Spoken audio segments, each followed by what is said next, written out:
All right, once again, welcome everyone. My name is Linda Johnson LeBlanc, and I am the Integrated Marketing Director for Judson Press and American Baptist Home Mission Societies. Thank you for joining us for Caring for Neighbors from a Distance. Now, before I introduce our presenters for today, I have a couple of quick notes about the webinar. First, if this is your first time with Judson, welcome. We're glad that you joined us and we've got a fantastic presentation to share. You should also know that your voices are muted. During the presentation, our facilitators will be using the chat box to ask you questions. Please enter your feedback in the chat area.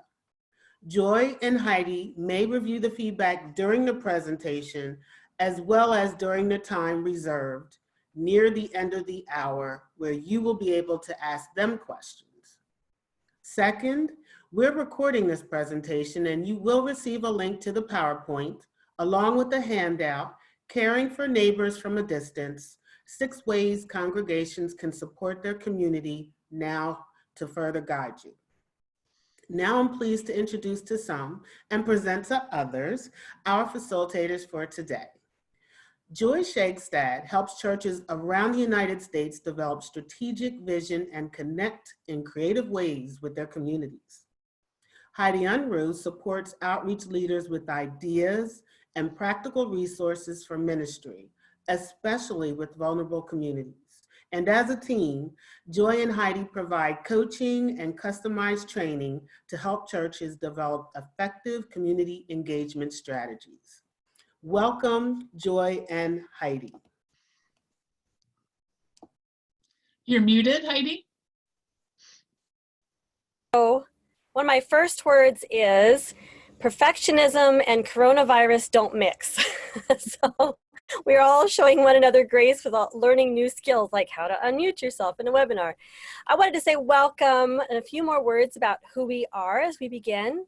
And so I'm Heidi, and I'm coming to you from Hutchinson, Kansas. And as Linda said, I support ministry leaders as a trainer and a coach and developing resources for community engagement. I have a special passion for ministry with vulnerable families, and these are my books, Churches That Make a Difference, and my Judson Press book, Hope for Children in Poverty. And I also come alongside authors through Shine Writing Services with editorial services and as a writing coach. And I'm Joy Skjegstad. I'm also a coach, trainer, and author. I work with congregations on strategic vision and new community ministry strategies with an entrepreneurial bent. So I help churches start nonprofits or look at social enterprise options. And I also work with congregations to access different kinds of funding, money that would come from outside the congregation. And I've written 3 books. So here is my Judson Press book. The best press of them all is Judson Press. So 7 creative models for community ministry. And then my 2 other ones are starting a nonprofit at your church for congregations that want to set up separate 501c3s, and then a book on grant writing for your ministry, winning grants. I'd like to encourage you to introduce yourselves to us, and if you'd like, put your name and where you're from and your church in the chat box, and maybe add something about what is pressing on your heart right now, what is a need or a group in the community that you are particularly concerned about. And just to say a bit more about what our goals are for this time, we see this not so much as a comprehensive training, but a supportive brainstorming session. We hope to spark new ideas, encourage you to see new opportunities.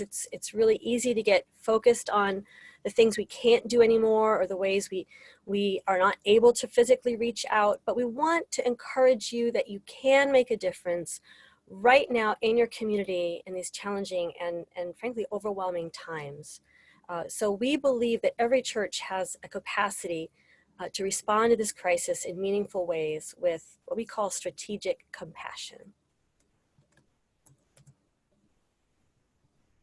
So we're experiencing a new normal. People talk about that every day, and every day the new normal is different than the new normal from yesterday, and sometimes normal changes 3 to 10 times a day. So everything is evolving constantly. Here are some of the things that have changed in recent weeks, and I'm not going to read all of them, but some of them include opportunities as well. So I think moving online is an opportunity for churches, and the fact that everyone is on social media more right now is an opportunity to communicate with maybe new groups of people or to communicate in new ways.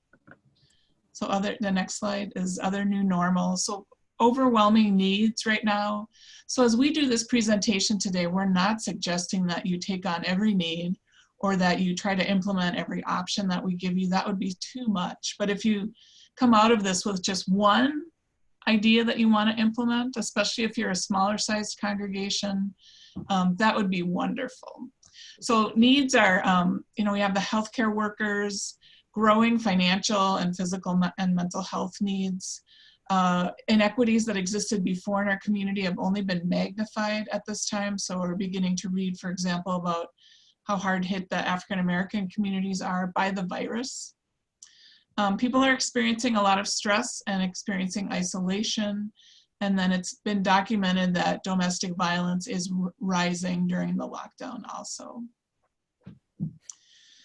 So our response, though, as the church really hasn't changed. The way that we're responding has changed, but our calling is always to love our neighbors.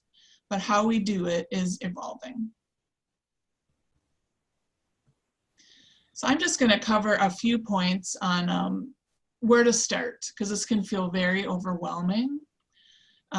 So one of the first things that you could do is to build a response team at your congregation.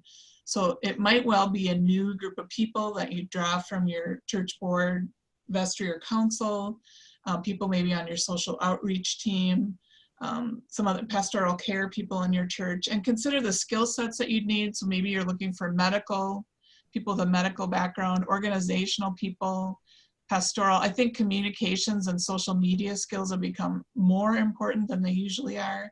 We need to communicate more during a crisis situation. And technology skills. So if your church was not used to holding church services online, the people who know about technology in your congregation are very valuable. And I also emphasize people who know the community or are connected to organizations in the community. And I'm a nonprofit manager myself, so I always put nonprofit management on the list.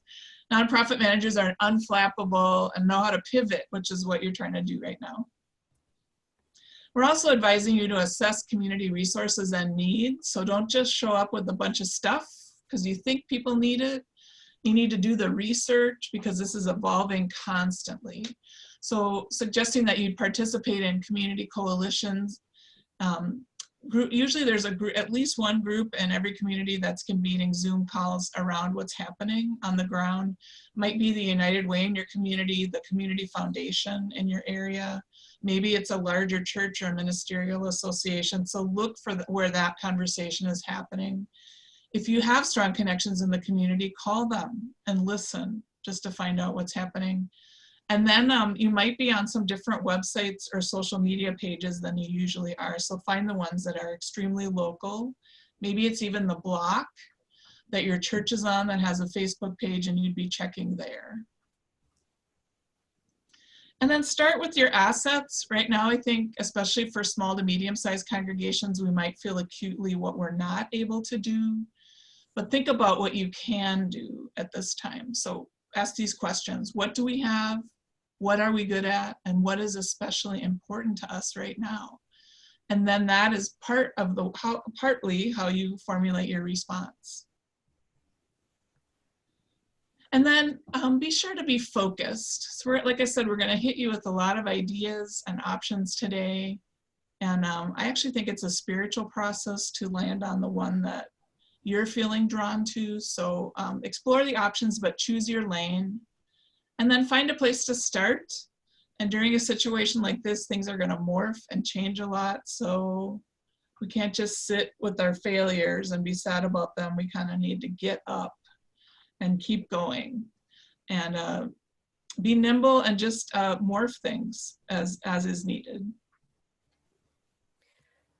We're going to be looking at 6 options, 6 sort of categories of ways that your church can engage with the community.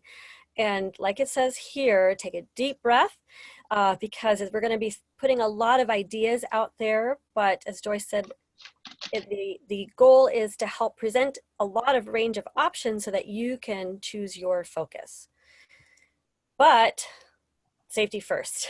So the key thing we want to say is whatever option you choose, whatever way you engage the community, make sure that you are tracking and adhering to safety guidelines. So on your response team, make sure you have somebody who is paying attention to the safety guidelines as they change and talking with your group about how you apply those to your particular community and situation. So gloves, masks in public now, sanitize, and always practice the 6-foot rule. No exceptions just because you're being a good Samaritan. So we'd like to hear from you in the way that your church extends care to the community, the programs that the caring ministries that you have, how have these changed as a result of the pandemic? Have you had to close things, stop doing things? Have you changed how you do things? Have you started doing things new? So have tried new things. So just give us a little picture of how community ministry has changed for you in this season.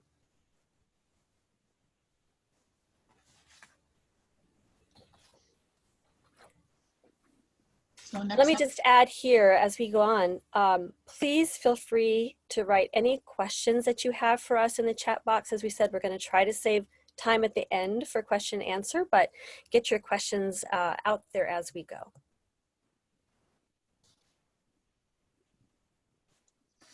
So our first option, and I just wanted to say in the chat, we're seeing from people that are concerned about the elderly, concerned about people who have loved ones who are sick or who have died.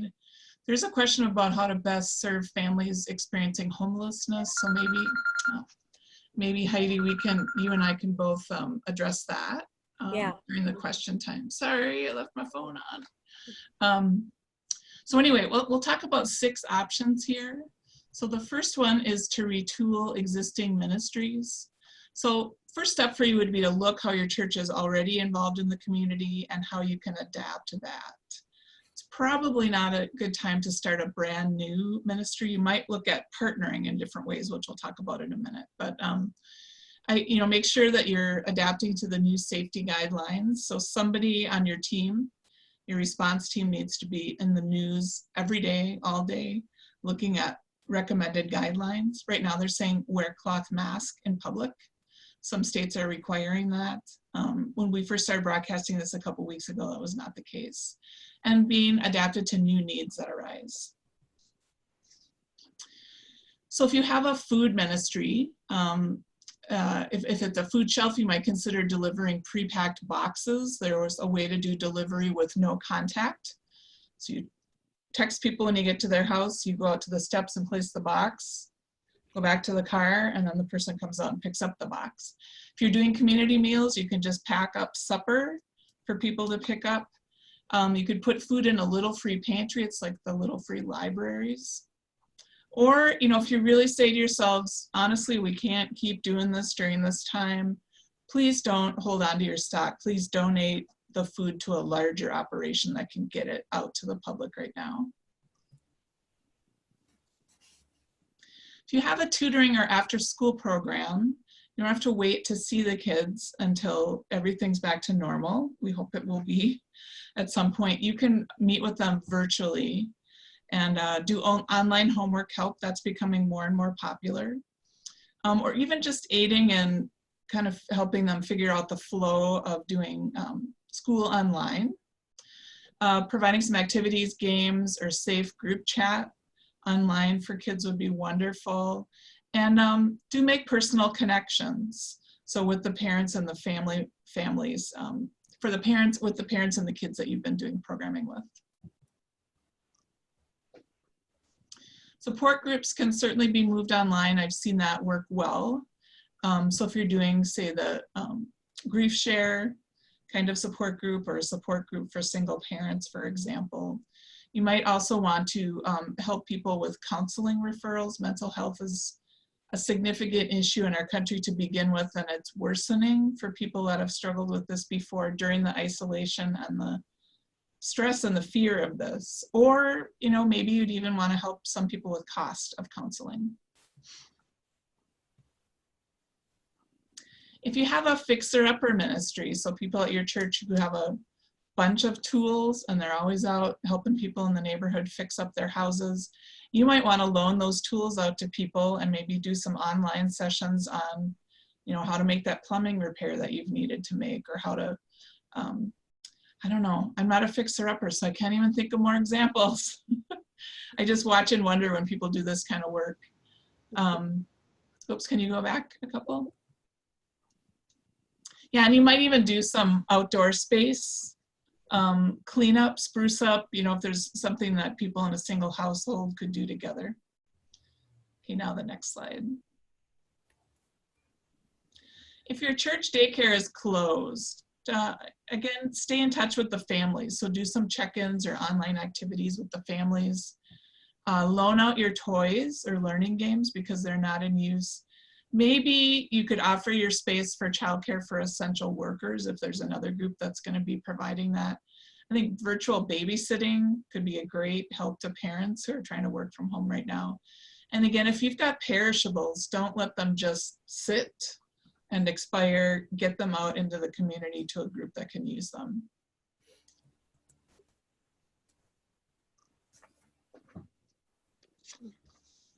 So we're going to, go ahead. No, go ahead. Option number 2 would be to creatively use congregational assets to serve the community.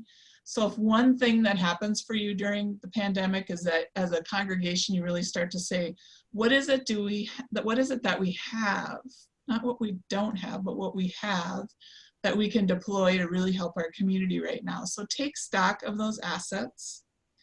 And an example would be is if you own a church van, can it be used for food delivery, for example, or as a mobile library? So some churches are just taking their books around to individual families so that they have reading material during this time. Next slide. So respond in the chat box, name an asset of your church, something your church has or is good at doing.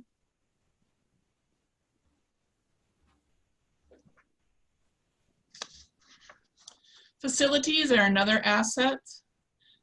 So you might be providing space for community meetings. Some groups still need to meet during this time, even with social distancing. So, you know, press briefings by government officials, first responder meetings.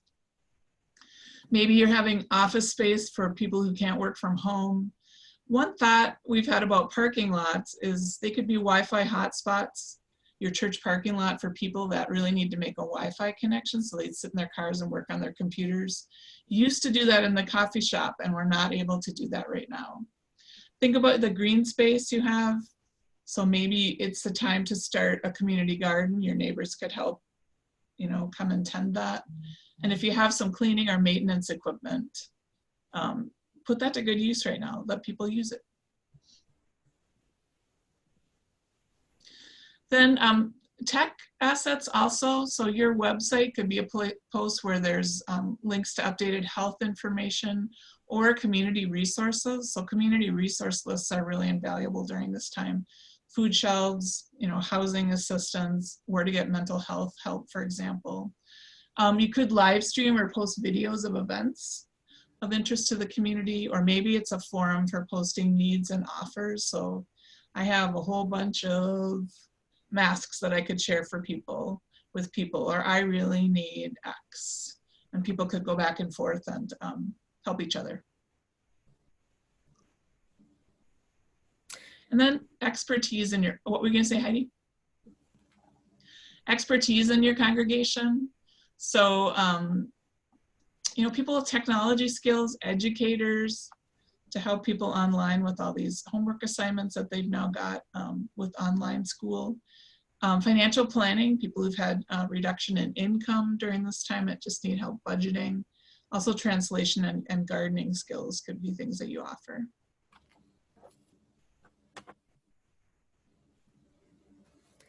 I'm going to shift now to talking about how you support partners in the community. So from looking at the ministries and assets of your congregation to how you come alongside other groups in the community. So in the chat box, name a partner of your church. So an agency, a group, nonprofit, or denominational entity that you've been working with to serve the community.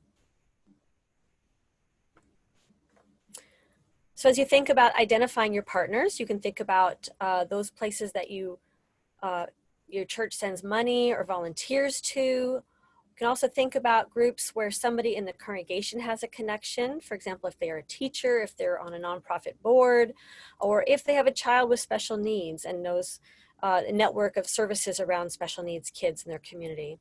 Also look at churches in your denomination that are serving vulnerable populations.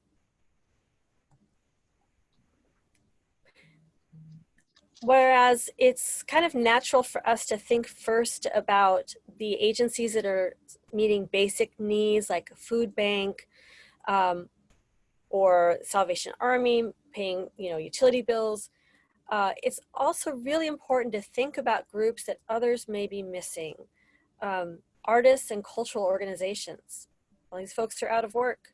Businesses that either hired a lot of people from low-income backgrounds or that serve constituencies may have gone out of business. My heart has really gone out to international students. There are sometimes isolation issues, language issues, and it's just confounded by being so far from home. And then institutionalized populations, groups that are working with people who are incarcerated, people who are in recovery programs or rehab, in-house rehab, people with in special needs, groups that are kind of sheltered from public view. So here are some examples of groups and organizations that you could reach out to be a partner to. So homeless shelter, foster care agency, mental health organizations, nursing homes were mentioned in the chat box. Several of you working with homeless as well, youth organizations. Now, the very best way to be a good partner, as we've mentioned before, is to ask what they need. So a lot of times people are bringing this. Their first thought is to bring food, but we may not need more food. So the thing is, you need to ask, what do your people need most right now? How do you want us to support your work without getting in the way of things that you're already doing? So probably what they need is this. So organizations and being nimble and responding, financially supporting them helps them to be on the ground, meeting the needs of those populations better than we could do by responding by donating things often.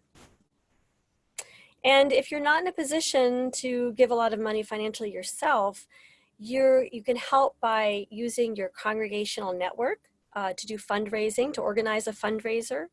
One of the ideas that has been circulating is kind of doing a registry. So instead of going to a store and buying items and then donating them, actually putting something like a wedding registry online where you can say, we're going to pay for this item, or even we're going to help to fund staff. Some of these groups are having to work extra hours. So while some of us are staying at home, a lot of these nonprofits on the front line, some of them are actually having to work overtime. And so helping them pay for childcare, other expenses. So there's a lot of ways to support organizations financially. So we're going to run through just some ideas for partnerships. As Joy's talking about the food ministry of your congregation, if you're used to partnering with a food bank in your community, check to see if they have enough food. What they might need most is actually people helping with sorting and stocking. Do a virtual food drive. So encourage people to order groceries online. That's a great way of getting some fresher items as well to these food pantries. And then collaborate with restaurants. For nursing homes or groups that are serving older folks, one of the needs that they've been putting out is for sanitized iPads or other devices so that they can stay in touch with people. But you can also organize old-fashioned pen pals from your congregation. This is actually a great thing for some of your younger folks to do. Teens could, write letters, send cards, decorate color pictures and send them, and just really brighten up people's day. If you are connected with a school in your community, even though schools can't go to the building anymore, you can still stay connected with families. You can still stay connected by offering support to teachers. Some schools are wanting help getting food out to students or delivering supplies. And schools also have a really good pulse on the families that need some extra support in their community, families that might need school supplies, help getting hooked up with Wi-Fi, or extra help with their homework. Reach out to area churches that are led by immigrants or in high poverty areas or have bivocational pastors or are in the hardest hit communities. As Joy was saying, we're seeing great disparities in health outcomes and in the financial impact of COVID-19. And so in these communities where they're having to deal with both higher levels of people being sick and also less resources to deal with that. And I'm going to particularly put a plea out to stand with our Asian American brothers and sisters and other immigrant communities that are experiencing a lot of xenophobia and harassment. And so reach out and say, how can we stand in solidarity with you? How can we be a support to you? Sometimes they might need help applying for assistance, helping people get through the systems of assistance, say that 10 times fast, that have been set up. The fourth option is to respond to evolving community-wide needs through collaboration. And so this is taking a wider view, thinking about how do we respond strategically to some of those longer range impacts that we're going to see coming. And that's more than one church can do alone. So talking about plugging into citywide and regional coalitions. And so here's some examples of coalitions. I'd be curious to hear what coalitions and collaborations that you are already plugged into and how you're seeing those respond. So it's critical that we learn how to collaborate well with other churches, with nonprofits, with government agencies, with businesses, so that we can do more together than we can do alone. So where are you seeing coalitions forming in your community? And how are you getting plugged in? So just one example. In our community, all the agencies that provide food, both hot meals and groceries, got together and they formed a food security network, and made a flyer with all the different ways that people can access food, and they're posting that online and they're sending it out to all the churches. Joy mentioned before about mutual aid. So that's encouraging people to go to where the resources are. So one of the most important things that you can do is to post a resource list. You don't have to reinvent it. These things are floating around. Almost every community has developed a good resource list by now, but people may not know how to access those resources. So posting information is important. And I just also urge people to gather and post information about mental health hotlines. So the longer this goes on, the higher the stress level from isolation, the more the need to know how to get mental health help, how to get help for domestic violence. So circulate connections to those resources widely. And then the mutual aid forums. So posting an online tool. And also lists of community service opportunities. So another service that your congregation can provide through your website is just keeping in touch with all the different ways that people can still volunteer, either from their homes or safely out in the community, and giving people information about how to do that. And thinking about different age groups. So what could older folks do from their homes? What could young people do? And I finally want to make a note about building collaborations with creativity. So we can't do things the same way we've always done. This is a time there's no such thing as the way we've always done it. So we need to turn to the creative people in our community to find new ways. And so check in with the social entrepreneurs, the people who have vision, the people who are used to coming up with new ideas. Check in with the artists in your midst. and find new ways of doing things together.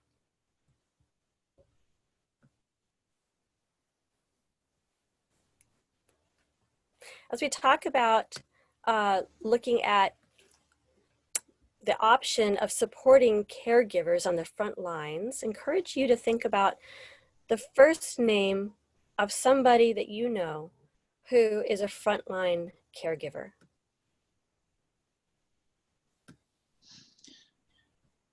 I'm looking at chat, and a number of your churches are involved in community-wide collaborations, which is really exciting to see. I see one about around reading.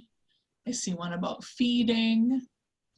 All of the food programs in my area have been in collaboration to better rotate feeding schedules. What a concept, churches working together so that somebody would be providing a meal or food every day, possibly. So really encouraging to see that. So next we'll talk about supporting community caregivers during this time.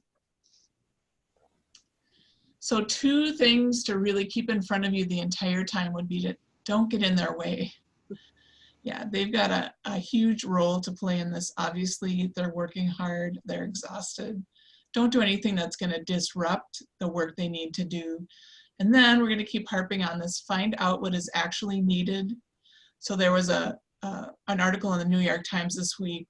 Part of the title was, don't just send 1,000 pizzas. So one of the hospitals in an area on Long Island, somebody said, well, really what the healthcare workers need is 1,000 pizzas, and it's not what they wanted to eat, and it was too much. So if you have a conversation with your healthcare system or a hospital, they'll tell you what they need. And here in the Twin Cities where I live in Minneapolis, the healthcare systems and the hospitals have been posting on social media and on their websites what it is that they need exactly. And so don't bring them anything that's not on that list, and then exactly how to drop it off. So they've got people, a waiting area for people to sit in their cars. Someone will come out and get it from you. The best way to support community caregivers is to flatten the curve at this point so that our hospitals and healthcare centers are not overwhelmed. So we've got to keep that in front of us. It kind of feels like doing nothing right now for many of us, those of us that are privileged enough to be able to work from home or stay at home, but it's really important. Next slide.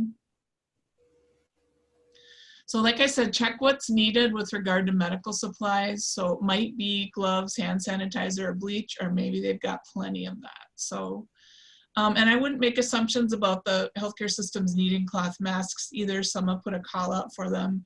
Some have said we've got enough.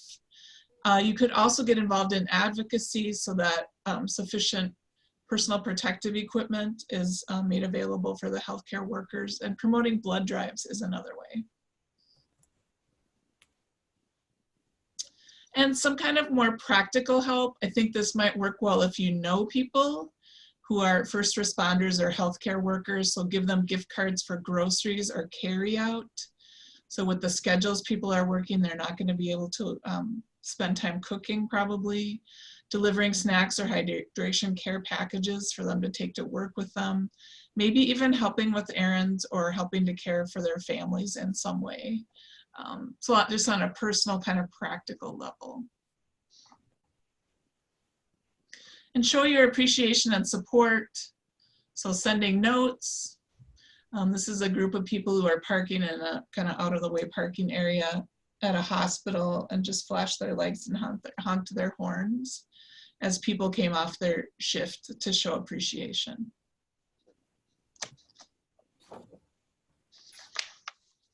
Think about other essential workers as well.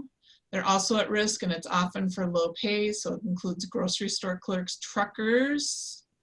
I want to hug all the truckers when this is over, because our supply chain of food here in South Minneapolis has been really good. We were out of eggs for a couple of weeks, but the eggs are back now. So warehouse stockers, sanitation workers, and meat packers. And I keep saying, you know, you're irritated, stressed out, and when you go to the grocery store, don't take it out on the grocery store clerks. I think showing a lot of kindness to people right now is important, and telling them thank you.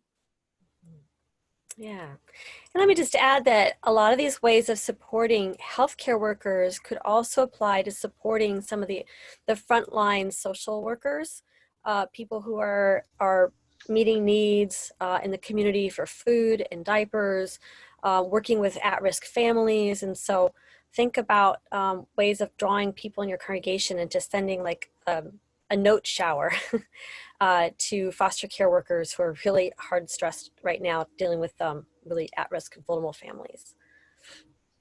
Our sixth option is meeting the neighbors. And so this is getting down to the really personal level of the people in your neighborhood, as Mr. Rogers says. And as a congregation, how do we equip one another to care for the people that we are suddenly with in proximity to 24/7? So I don't know if you're like me, but I did not know the names of all my neighbors on my block. And there are some people that I'm ashamed to say that I just met who've been living there, for a long time, and I just met because of the shutdown, because of the stay-at-home order. And so the good thing about our experience is that we've been talking as a church for a long time about caring for our neighbors, meeting our neighbors, and now we sort of all have a pass. We have sort of a space of permission to introduce ourselves and to get over the awkwardness of not knowing one another, because we all have a great topic of conversation to start with. And in addition to kind of personally introducing yourselves, you can look at developing local groups using apps like Nextdoor, or WhatsApp has a neighborhood pod, which is really good, or a simple neighborhood Facebook page, or even just a calling tree. A way of setting up people in your neighborhood to be able to talk to one another about needs, but then also just about life, and hopefully these relationships can continue beyond the current crisis.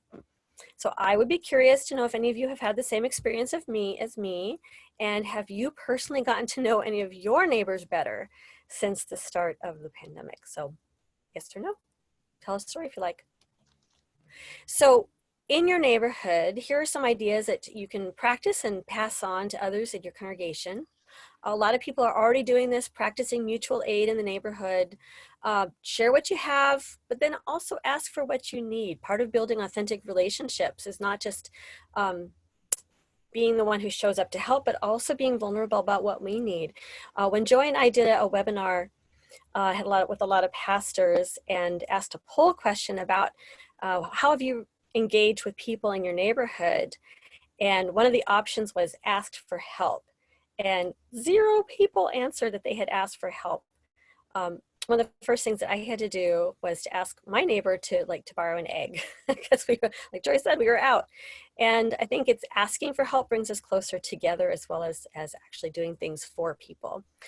One particular need I want to lift up is being sensitive to people in your neighborhood who might not have access to Wi-Fi or access to credit to order groceries. And so who are people who might otherwise have to make a trip to the store because they can't order groceries online, and offering to help. Praying for neighbors. There's a lot of great prayer walking resources out there, or even simply just stepping out in the morning with a cup of coffee and praying for all the houses that you can see from your front porch. Letting people know, we're praying for our neighbors now. How can we pray for you? This one, I believe, is particularly important, and that is checking in with vulnerable and isolated individuals. And this is being intentional, not beyond just saying, hey, how are you, but being intentional about reaching out to people who otherwise might not have people checking in with them. Calls, texts, Facebook posts, but the most important thing, not just connecting them with resources, but just to show that you care, that listening is life-giving. Social isolation can be as deadly as a virus. And so we want to reach out with life-giving friendship. And then finding ways to find the fun and create the fun in your neighborhood. So the whole point of getting to know people is to share life together. So there's wonderful examples out there about all the creative ways that folks are reaching out to neighbors to do activities to lift our spirits and to build connections. So one of the fun things, ideas that's been circulating is a teddy bear scavenger hunt. You can kind of do variations on that theme. Heard of people doing karaoke parties, but make sure your neighbors actually want that before you do it.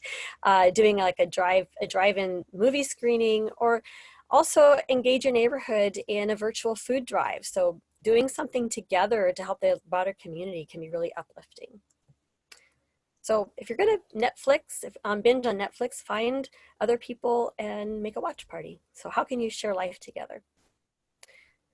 So having walked through these 6 options, we'd like to know, what is an idea that was sparked today, either from us or from some things you've read in the chat? What is one thing that you would like to follow up with and try in your congregation? So I'm going to give you a moment to share those ideas and also post some questions.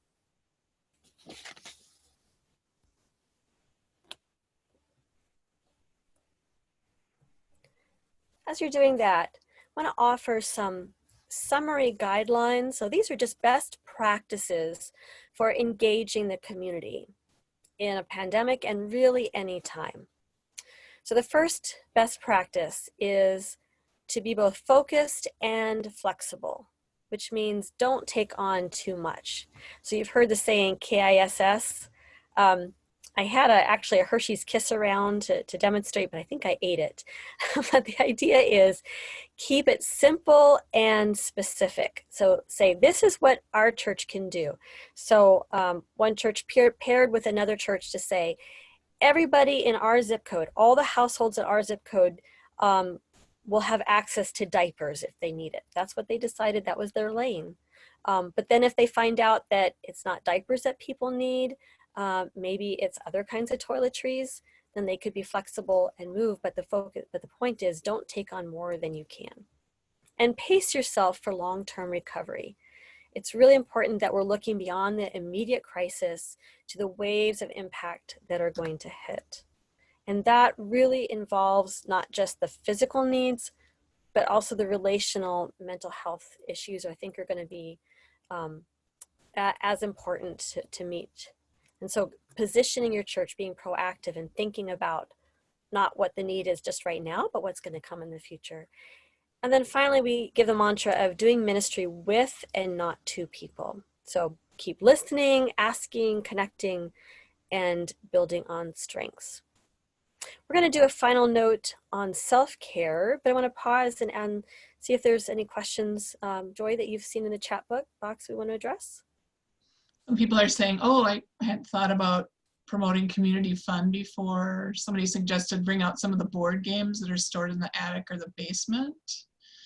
Put up your Christmas lights again, maybe to honor essential workers. Can I just say that I did a Zoom Monopoly game, and it was with some kids in the neighborhood that I know, and it was awkward, but it was fun. And my granddaughter won, so it's all good. Several congregations are making masks. Somebody said we had an Easter parade 6 feet apart. So some really good ideas here.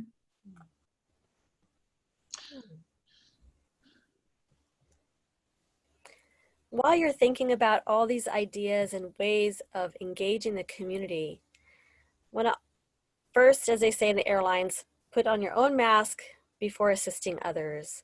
And so keep attentive to your own needs. One of the most important things is to set boundaries and to have realistic expectations. So just as we're saying to congregations, be focused and don't take on too much, that applies to you as an individual as well. Be patient with yourself, be patient with others. We're all just sort of doing the best we can. And learn to recognize the signs of burnout and anxiety in yourself and others. And just say, you know what?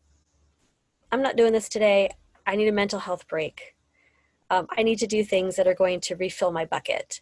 And to say that to other people, I'm wondering if you're really stressed right now. What could you do to take care of yourself? And so that's our last question to you, is how will you take care of yourself today?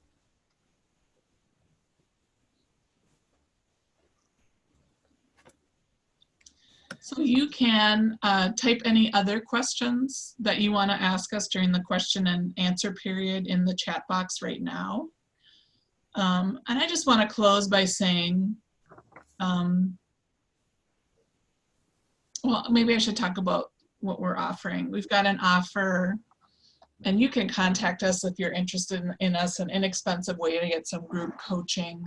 If you just need some support and new ideas during this time, so it's a 3-month coaching deal. And then the next page is just, we'll do individualized coaching or consulting for your congregation as well.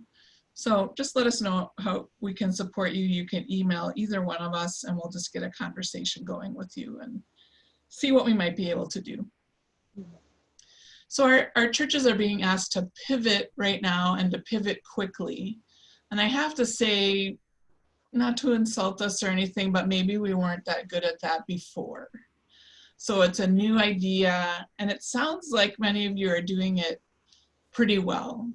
So an encouragement to you to be creative, take care of yourself, and don't bite off more than you can chew right now. Really be focused. Ask God, what is it that we could be doing for our community at this time?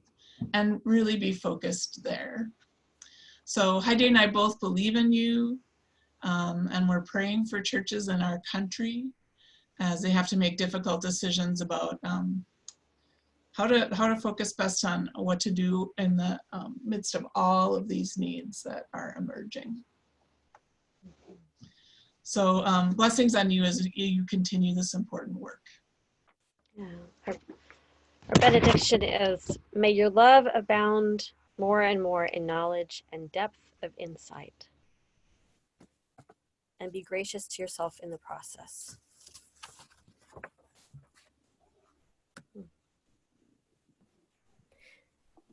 We would love to continue the conversation and hear ideas that you have and best practices. And so as we continue to share this webinar and share information with other churches, we are always learning from what folks like you are doing. So please feel free to be in touch and let us know.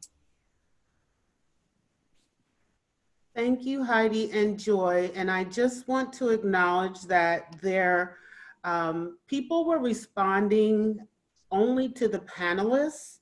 And so many of you did not have the opportunity to read some of the comments that were being posted.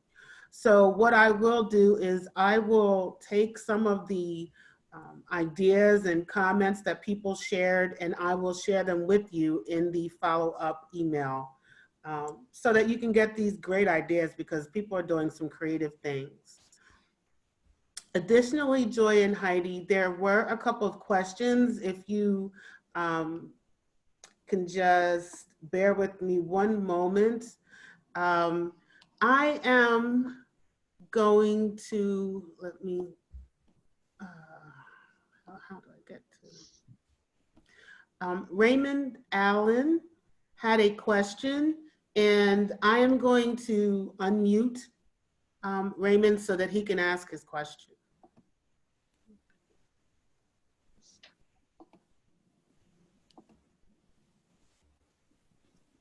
Raymond? Yes, can you hear me now? Yes. We can. Yeah, my concern is, how do we help families grieve during this time, especially those who have lost loved ones and we are not able to gather during a wake or a funeral? So how do we assist them in the grieving process? Wow. Yeah. I think part of it is you just grieve with them. It's really important to create space to speak to loss and just to acknowledge that, you know, there's nothing that you can say or do that's going to make it better or easier, and to acknowledge that. You know, it's almost kind of like also those who have had to postpone celebrations and postpone grieving. And so there's something to be said for making plans for when this is over, when people can gather again. And so if that helps people to make some plans for the future, seen people do like a virtual, if you have the capacity to host a Zoom and invite a bunch of people into it to just have an informal sharing time.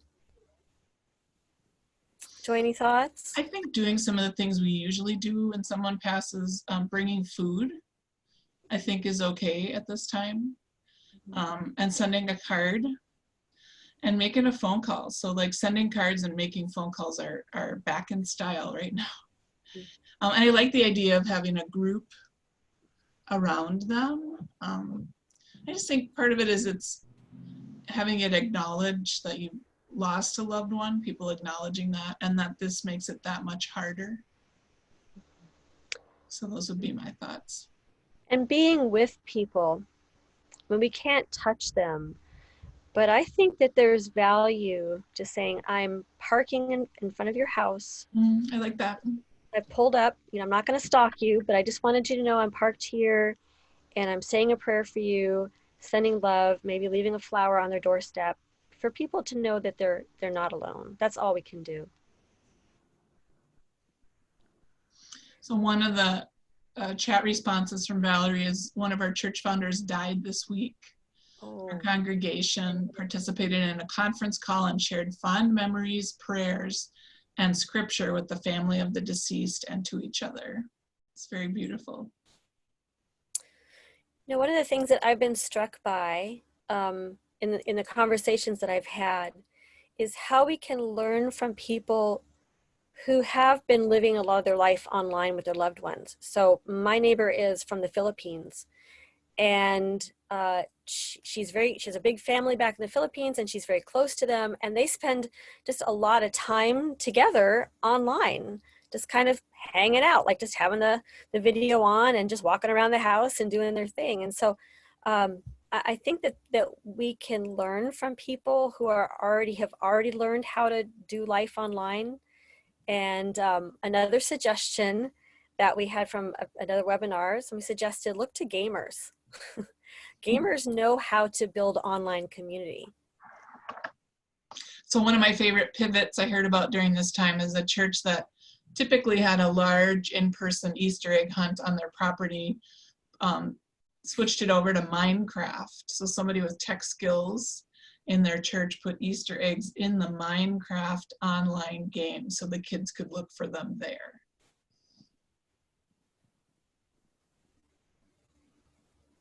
I'm looking at the list of things that people have said that they're going to try, and this is really wonderful. I think if everybody just does that one thing, what a difference it will make in your communities. Indeed. There's additional ideas and links and examples in the handout that you're going to get after the webinar. Yes, Heidi. And as we're coming up on the hour, I would like to thank you both, as well as our participants, for being with us today. If you have any additional questions, I encourage you to reach out to Heidi and Joy directly, and you will get their contact information in the follow-up materials after this webinar. So I would like to say blessings to each and every one of you, and I pray that you stay healthy and stay safe. Amen. Thank you, everyone. Amen. Thank you. God bless you. Bye, everybody.